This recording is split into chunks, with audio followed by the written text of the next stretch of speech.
آپ کو اس آڈینس کے حساب سے اس میڈیا کو سلیکٹ کرنا ہوتا ہے. اور سب سے بڑی بات یہ کہ اس ٹارگیٹڈ آڈینس کا جو ہے مطلب اسٹیپ ان آپ نے کیسے کروانا ہے, اس کو اسٹیپ ان کا وہ ٹارگیٹ آڈینس, ہر ٹارگیٹ آڈینس کا ایک اسٹیپ ان ہوتا ہے, اس کے حساب سے اس کو آپ ٹارگیٹ مارکیٹ کو ٹارگیٹ کرتے ہیں. پھر اس کے اسٹیپ ان آپ جب آتا ہے, دین جب آپ کے پاس اس کا اسٹیپ ان ہوا, پھر آپ کا اپنا ایک آفس انوائرمنٹ ہوتا ہے. وہاں جو آپ کے آفس میں جو مارکیٹرز بیٹھے ہوئے ہوتے ہیں, آپ کا جو اسٹاف وہاں پہ بیٹھا ہوتا ہے, وہ دین دے گائیڈ دیم کہ بھئی ہمارا یہ پروجیکٹ ہے, اس میں یہ فیسلٹیز ہیں, اس میں یہ ہماری ڈیٹیلز ہیں, اتنے عرصے میں ہم یہ ڈیلیور کریں گے, یہ ہمارے پاس اس پروجیکٹ کے اندر سائزز کے اپارٹمنٹ یا پلاٹس اویلیبل ہے, آپ کو اس ویسینٹی میں آپ کو یہ فیسلٹی ہے, یہ ہے. ان کو اویئرنیس پرووائڈ کرتے ہیں پورا پروجیکٹ سے ریلیٹڈ, یہ ساری چیزیں. وہی اویئرنیس پبلک کے پاس جا رہی ہے. وہ بالکل وہ پبلک کو میڈیا کے ذریعے اویئرنیس پہلے پرووائڈ کی جاتی ہے. پہلے اس کا ایک پلان بنایا جاتا ہے, پلان بننے کے بعد آپ کا ایک کمرشل ڈیزائن ہوتا ہے. اس کمرشل میں آپ پبلک کو مطلب بتاتے ہیں کہ جی ہم یہ پروجیکٹ بتانے جا رہے ہیں, ہمارا پروجیکٹ آ رہا ہے, یہ لانچ ہم نے کیا ہے, اس میں یہ ساری چیزیں ہیں, یہ ہمارا آفس ایڈریس ہے, ہمارے ٹیلیفون نمبرز ہیں. پھر پبلک وہاں پہ اسٹیپ ان ہوتی ہے آپ کے اپنے آفس پہ, جو آپ نے مارکیٹنگ آفس اپنا بنایا ہوا ہوتا ہے. اس مارکیٹنگ آفس پہ آپ کا مطلب مارکیٹنگ اسٹاف بیٹھا ہوتا ہے, وہ پبلک کو ڈیل کر رہا ہوتا ہے, سیلس کا اسٹاف.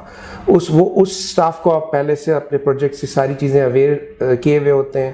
ان کے پاس بروشرز ہوتے ہیں, پیمنٹ پلانز ہوتے ہیں, ان کے پاس آپ کے پراپر میپس ہوتے ہیں جو آپ نے بنائے ہوئے ہوتے ہیں پروجیکٹ کے سارے. اس میں لوکیشن ڈیٹیلز ہوتی ہیں, ایلوکیٹڈ ایریاز ہوتے ہیں جس میں کہ ایمینٹی ایریاز ہوتے ہیں, جس میں مسجد ہوتی ہے. اگر آپ کا کوئی ایسا ڈیولپمنٹ پروجیکٹ ہے تو اس میں نہیں, آج کل تو جو مطلب ایسے جو پروجیکٹ ہوتے ہیں جیسے ابو اپارٹمنٹ کے بھی بڑے پروجیکٹس ہوتے ہیں, تو اس میں بھی چھوٹا ایک مسلح لوگ رکھتے ہیں, جم رکھتے ہیں, کار پارکنگس کی فیسلٹیز ہوتی ہیں. بلکہ اب تو وہ سیکیورٹی کی وجہ سے لوگ اپنے ایسے سیکیور پروجیکٹ سے ریلیٹڈ ایسی سیکیورٹی انٹرنسز کو ڈیولپ کر رہے ہیں. تو lot of things depends on the location of the project, ان کی کیا ہے ٹارگیٹ مارکیٹ, کیا ہے ٹارگیٹ آڈینس, کیا ہے آپ کی, ساری چیزیں اس کو مطلب آپ اس طریقے سے آرگنائز کرتے ہیں. اچھا سر, ہمارے ناظرین کو آپ یہ بھی بتائیے گا کہ کوئی بھی زمین یا جائیداد خریدنے سے پہلے لوگوں کو کیا دیکھنا چاہیے؟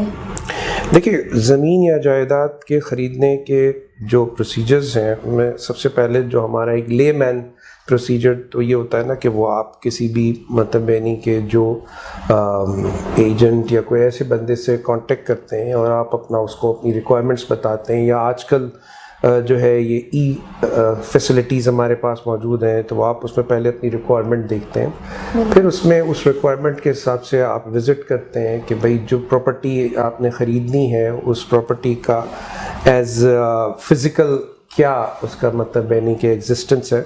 پھر اس کے بعد آپ یہ دیکھتے ہیں کہ اس کی ڈاکیومنٹیشن, یعنی کہ وہ پراپرٹی جو ہے وہ اس کا لیسی کون ہے, وہ ریونیو کی پراپرٹی ہے, وہ کے ڈی اے کی پراپرٹی ہے, وہ کے ایم سی کی پراپرٹی ہے, وہ آپ کے جو ہے ایو کیو کی پراپرٹی ہے, یا کس کی پراپرٹی ہے. تو اس کا پراپر ڈاکیومنٹس کے اندر جو ریلیٹیو ڈاکیومنٹ کی ریکوائرمنٹ ہے کہ بھئی وہ اگر ڈائریکٹ ہے تو وہ گورنمنٹ سے آپ لے رہے ہیں, اور اگر وہ مطلب ایک پراپرٹی چلتی بھی آ رہی ہے, یعنی کہ کسی نے پہلے خریدی تھی پھر اس کے بعد وہ دوسرا ہے, تو اس کے اندر اس کی اتھینٹسٹی کے وہ جو اس کی جو کانسیکوینسز ہیں کہ وہ پہلے والے سے جو چیزیں خرید کے دوسرے پہ آئی, دوسرے پہ تیسرے پہ, تو اس کی ساری ریکارڈ دیکھنا, اس کو یہ دیکھنا کہ بھئی اس کے اپنا کیا کہتے ہیں, صحیح طور پہ ایگریمنٹس ہوئے ہیں, رجسٹریشنز ہوئی ہیں اس کے اندر یا نہیں ہوئی ہیں, اس کی جتنی بھی جتنا وہ پراپرٹی کا ایک کنسٹرکشن کا والیوم ہے, آیا وہ اتھارٹی سے پراپرلی اپروو ہوا ہے یا نہیں ہوا. اپروو ہوا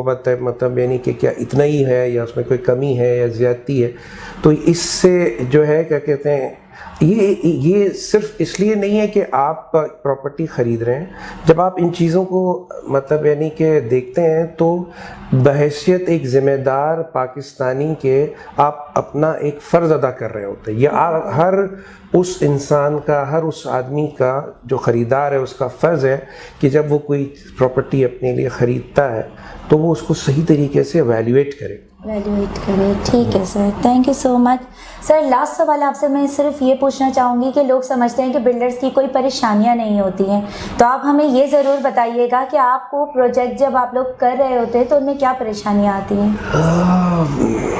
یہ تو کوئی فینٹسی میں رہنے والا آدمی یہ سمجھ سکتا ہے کہ جو ہے نا بلڈر کی کوئی پبلک جو ہے وہ یہ سمجھتے ہیں کہ بلڈرز کے تو بہت تعلقات ہوتے ہیں، ان کو تو کوئی پریشانی نہیں ہو رہی ہوتی. ایسا نہیں ہوتا شمائلہ. ہم سڑک پہ جب نکلتے ہیں، روڈ پہ جب گاڑی ڈرائیو کر رہے ہوتے ہیں، ہم سمجھتے ہیں جب ایک لے مین ہوتا ہے جس نے جب ڈرائیونگ نہیں سیکھی ہوئی ہوتی اور برابر میں بیٹھا ہوتا ہے تو کہتے ہیں یار کیا مشکل ہے ڈرائیو کرنا، وہ گاڑی ابھی میں بیٹھوں گا اور ڈرائیو کر لوں گا. لیکن جب وہ سڑک پہ گاڑی لے کے آتا ہے تو اسے دیکھنا ہے کہ مجھے بھی اپنے آپ کو بھی سیف کرنا ہے، دوسرے کو بھی سیف کرنا ہے. تو بلڈر کا تعلق جو ہے وہ آپ یوں سمجھیں کہ ہماری جان، ہمارا مال، ہماری عزت جو ہے وہ ایک سڑک پہ ایک عمارت کھڑی ہو رہی ہوتی ہے اس کے ساتھ وابستہ ہوتی ہے.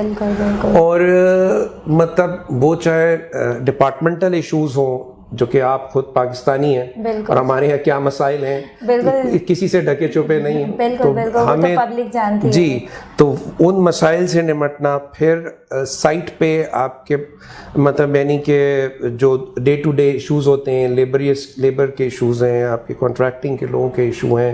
پھر اس کے بعد جو ڈپارٹمنٹل ایشوز ہوتے ہیں وہ اننیسیسری کچھ ہرڈلز وہاں انٹینشنلی کریٹ کی جاتی ہے. پھر دوسرے کچھ ایسے لوگ، کچھ ایسے عناصر جو اپنے بینیفٹ اٹھانے کے لیے وہاں آتے ہیں. پھر اس کے بعد جو ہے کیا کہتے ہیں آپ کے سب سے بڑا اس وقت ہمارے ساتھ ایک سیٹ بیک ہے، وہ جو ہے نا کیا کہتے ہیں ایک پچھلے 4 سال کا جو ایک اسپین ہے، اس 4 سال 5 سال میں جو مطلب یعنی کہ جو نقشوں کا پاس ہونا اور اس میں جو ہمیں ہرڈلز آئے ہیں جس سے انڈسٹری کا پہیہ جس کو کہتے ہیں نا ہم جام کر دینا، وہ ہو گیا.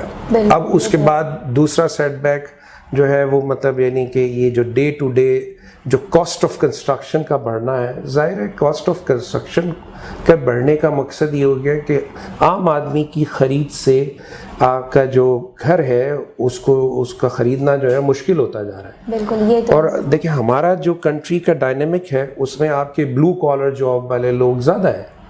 اور آپ کو پتہ ہوگا کہ مطلب یعنی کہ پچھلی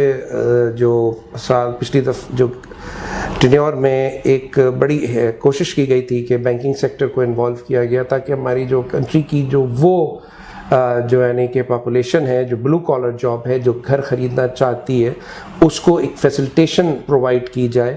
تو لیکن مطلب ہر آدمی کی ایک کیپیسٹی ہے، تو جب چیزیں بیانڈ دا کیپیسٹی ہو جاتی ہے تو ظاہر ہے وہ مطلب اس کے لیے خریدنا وہ نہیں ہوتا. اور جب آپ ایک لیگل وے میں ہاؤسنگ پرووائڈ نہیں کرتے تو پھر کیا سلمس ڈیولپ ہو جاتے ہیں. جو آج ہم کچی آبادیاں جو ہمارے یہاں دن بہ دن بڑھتی جا رہی ہیں، اور یہ جو بڑھتی جا رہی ہے میرے خیال میں شاید دنیا کا واحد کنٹری ہوگا پاکستان جس میں کچی آبادی کی منسٹری ہے. بالکل. اور وہاں جو ہے وہ مطلب یعنی کہ آسانی سے آپ کا کنڈے پہ بجلی مل جاتی ہے، جبکہ ایک لیگل فریم ورک میں کام کرنے والا بلڈر جو ہے وہ آپ کا الیکٹرک سے کنیکشن اپنی پروجیکٹ کے لیے اس کے جوتے رگڑ جاتے ہیں. یہ تو ہے. گیس کے لیے جوتے رگڑ جاتے ہیں. آپ نے جو ہے نا کیا کہتے ہیں SBCA جانا ہے اور وہاں سے اپنے کیا کہتے ہیں نقشوں کو پاس کرانا ہے پروجیکٹ کے، تو وہاں مطلب آپ یوں سمجھ لیجئے کہ جی تکلیفیں نہیں ہیں، مصیبتیں ہر وقت مطلب اس میں ہر وہ کہتے ہیں نا ہر مرحلے پہ کانٹے ہیں، ہر قدم پر جو ہے نا جی بالکل بالکل مطلب ایک ڈسکریجیس بیہیویئر ہے. یہی چیز ہم اپنے پبلک کو دکھانا چاہتے ہیں کہ بلڈرز بھی جو ہے نا وہ فینٹیسی لائف نہیں جی نہیں بالکل نہیں بلکہ ان کے بھی جو مسائل ہوتے ہیں. اچھا ہمیں تو دیکھیں ہم تو جو ہے وہ مطلب ایک ڈیولپر یا ایک بلڈر جب وہ ایک بلڈنگ تیار کر رہا ہوتا ہے تو وہ جو اس کا کلائنٹ ہوتا ہے وہ ایک جو اس کا اپارٹمنٹ یا ایک اس کا جو بنگلو ہے اس حد تک بس اسے بلڈر سے وہ لینی ہے, اپنا پوزیشن لینا ہے اور آ کے رہ جانا ہے. لیکن بلڈر آپ کے گھر کے لیے سارے پروسیس کو دیکھ رہا ہوتا ہے. بالکل, مطلب پبلک کے لیے تو آپ ایک پورا ڈریم ہاؤس تیار کر کے دے رہے ہوتے ہیں, اور اس کے بیچ میں جو تکلیفیں آتی ہیں وہ تو صرف بلڈر ہی فیس نہیں. بالکل, اس میں تو کوئی دو رائے نہیں ہے کہ آپ کو جتنی مطلب ایک بلڈر کو جو ڈپارٹمنٹل ایشوز ہیں, جو اکنامیکل کرائسس کے ایشوز ہوتے ہیں, ذرا سا بھی مارکیٹ تھوڑی سی سلمپ آ جاتی ہے تو لوگوں کی پیمنٹس آنا ڈراپ ہو جاتی ہے. پھر اگر خدا نخواستہ مارکیٹ اچھی ہو جائے اور مطلب یعنی کہ آپ کے حالات اچھے ہو جائیں تو وہی جو لوگ پیمنٹیں دینا سالوں بھول جاتے ہیں, پھر انہیں یاد آتا ہے کہ جی ہم نے اپارٹمنٹ بک کرایا ہے. بالکل بالکل, اسی لیے تو بلڈرز کے ورک بھی رک جاتے ہیں. جی بالکل, سب سے بڑا سیٹ بیک یہی ہے کہ بھئی آپ نے اپارٹمنٹ بک کرایا, اب آپ کی ذمہ داری ہے, بلڈر آپ کے بہاف پہ آپ کے لیے گھر تیار کر رہا ہے. بالکل, تو آپ نے آ کر اس کے ساتھ ساتھ وہ کہتے ہیں نا کہ پے ایز یو بلڈ. بالکل, تو وہ جو پروسیس ہوتا ہے, اس پروسیس کو جب آپ ڈسٹرب کریں گے پھر آپ کیسے توقع رکھ سکتے ہیں؟ مطلب it's one one situation for both. بالکل بالکل. Thank you so much Mahmood طبع صاحب کہ آپ نے اپنا قیمتی وقت ہمیں دیا. اب تک کے لیے اتنا ہی. انشاءاللہ اگلے پروگرام کے ساتھ آپ کے لیے جلد لے کر حاضر ہوں گے. اللہ حافظ.